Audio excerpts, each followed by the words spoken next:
Greetings, YouTube. Ronan Frog87 here. And before getting into today's little card review here, I wanted to talk about my experience this past weekend at YCS Anaheim. And for the most part, the event was okay. I mean, I didn't play in the event. I just was there just to sell most of my collections. I even sold my Burning Abyss deck for a pretty penny. Because yeah, I know Burning Abyss as a theme it was one of my favorites, but I think I like money a little bit better. I like green paper better than colorful paper, if you know what I mean. But yeah, the reason why I didn't play was, well, let me tell you a little story here. Not to bore you guys, but around Wednesday afternoon, I get a call from my friend who was like gonna be my ride down there. He says, due to that his job that they had a someone quit, and so he had to fill in his space, and he had to cancel.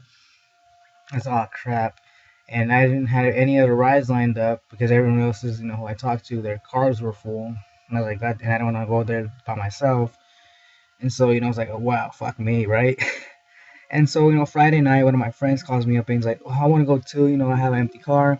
How about me and you go with someone else, and we'll all just split the gas. I was like, okay, cool. And so I literally had to like repack everything, all my clothes, all my stuff, all the cars I was gonna take.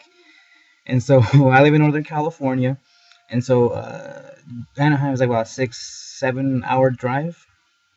It's like a 6 to 7 hour drive, and so we leave like around midnight. We don't get there like till around 7, and we were all hungry and tired, and we were like, screw this.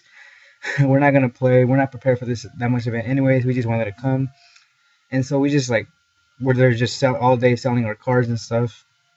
And compared to the last YCS I went to, which was YCS San Diego back in 2012, if you recall, that's like the first tournament where like sealed play. It was like the first YCS where that saw sealed play. Um, it was kind of lackluster. I mean, YCS San Diego it was like so much freaking fun. You got the tour guide mat to boot, or the tour bus mat, whatever. Uh, I made a lot more money there than I did at this event, and it was just more all around fun to me. It's just like a better atmosphere and stuff. And plus, San Diego is a better city than Anaheim, but that's whatever. I mean, first of all, like I know people like Yu-Gi-Oh players like lowball you, but at YCS it was just goddamn ridiculous. I mean, at San Diego it was like whatever, they just knocked off a few bucks here and there. But I was just getting some ridiculous offers, like freaking like for I know like Dante's aren't what they used to be, but I was not gonna give them up for like 30 bucks a piece. I'm sorry, I was just getting lowball offers left and right. It was just like insulting almost. But it was like whatever. I did find some more people who were more willing to buy, and so that was good. Who were more willing to buy at a reasonable price. So that was pretty good for me and for them. Everybody wins. And so yeah. And also at the event, it was like I said, it was pretty bootsy compared to San Diego. I mean, for one, I thought there was gonna be a lot more people. I mean, I know a lot of YCS, especially this YCS was in Southern California, and SoCal YCS is freaking get. I mean, LA regionals get what, at least 1,000 to 1,200 people, and this YCS got 1,600 people. 1,600 people was a lot of people. But when you compare these, like, other numbers, compare that to the 100th SJC in Long Beach, which got like 4,000 people, which like broke the freaking record for any card game attendance ever. Even in Magic the Gathering, like goddamn. And so yeah, I'm like, it's kind of weird how I thought it was gonna be like at least 2,000 people at the very least. At most probably like around 2,600, but I was way off of my estimate.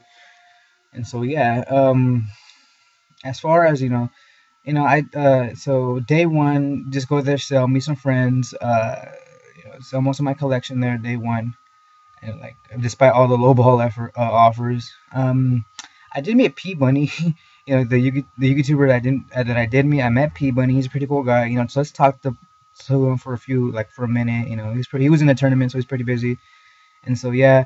And oh yeah, he's the one who told me that Simo couldn't show up. I'm like, oh man, he told me the reason why Simo couldn't go. He had something important to do. I was kind of bummed because Simo was like one of the other people that I really wanted to see. He's one of my favorite YouTubers. Me and him always commenting back and forth. I really wanted to meet him, but it was just a bummer that he couldn't go. And also, I feel kind of stupid for saying this, but I also saw like other YouTubers like Galactic God and Star Trek Duelist, but I felt kind of awkward and kind of shy just to go up there and say hi, you know. Uh, believe it or not, I am kind of a shy person in real life. It just kind of felt kind of weird. I just couldn't get the nerve to just say hi because they were busy. I didn't want to be like them sitting down with their friends and like me saying hi and like who the heck is this loser? Who the hell is this guy? But yeah, so maybe next time, maybe I'll work up the courage next time. But yeah, so the event was okay, and then the day two was even worse. I mean, like San Diego day two was still popping. People were still in the side events. People were playing in the regionals. All these other little things. People were still doing a lot of stuff at the side events. But this one, like day two, is like, oh my god, like it was like a fourth, like only a quarter of the people were still there. Like, I mean, aren't like these big events supposed to have like a high retention rates like for day two? It's like nobody cared. It's like no one else was like playing the side events, and that was like it was just like really how would I say like this what am I trying to for lack of a better it's like it just sapped all your will being seeing there, like compared to other past events seeing like such low numbers, people still being there, like it just kind of sucked. And so me and my friends, we just bounced. We went to like the Anaheim outlets, did some shopping, got some stuff, got some pretty cheap stuff, relatively speaking, of course.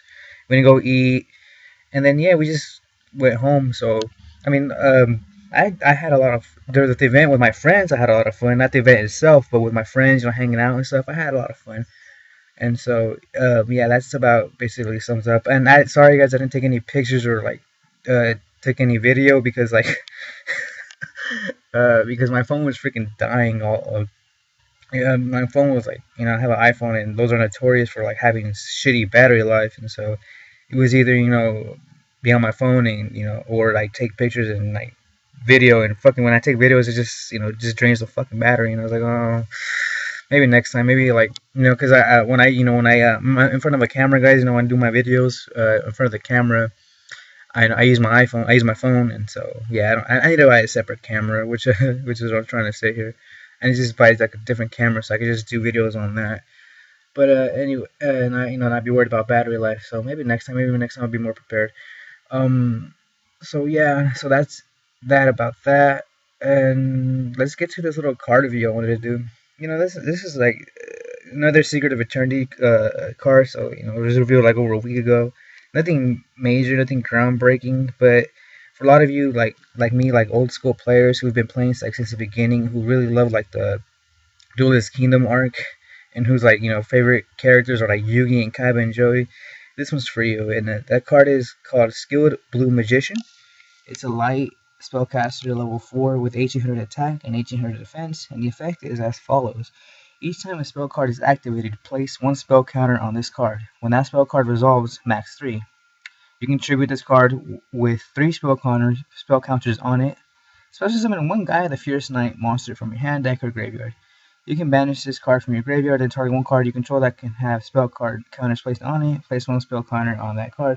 Okay, guys, like I said, nothing groundbreaking, but it's just freaking awesome to see Gaia get his own little, skilled magician. Dark Magician has skilled Dark Magician, and Buster Blader has skilled White Magician. Now, finally, one of Yugi's other iconic monsters, Gaia the Fierce Knight, has his own skilled magician, and it has some good things going for him. It's a light monster. It's a spellcaster. It has pretty good stats. 1800, pretty good.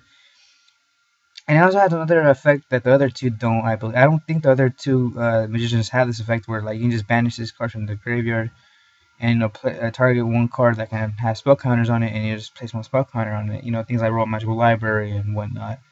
And so that's pretty cool. Like I said, this is nothing. This is not going to change anything, but it's like basically fan service for us old school OG players who've been playing for a long time and who've liked the anime for a long time.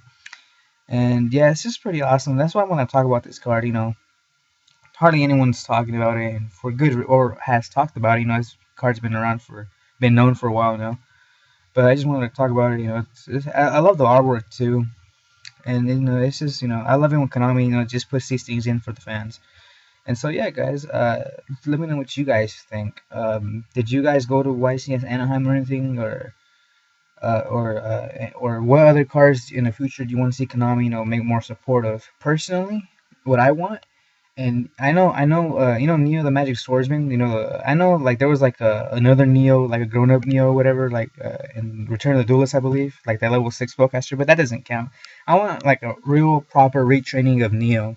He's like, he's like one of my favorite one of my favorite vanilla monsters ever. He has like the coolest artwork, and he deserves a proper retraining. All right, guys, let me know what you guys think. And as always, I am running Frogate 7, bidding you farewell and hoping you enjoy the rest of your day.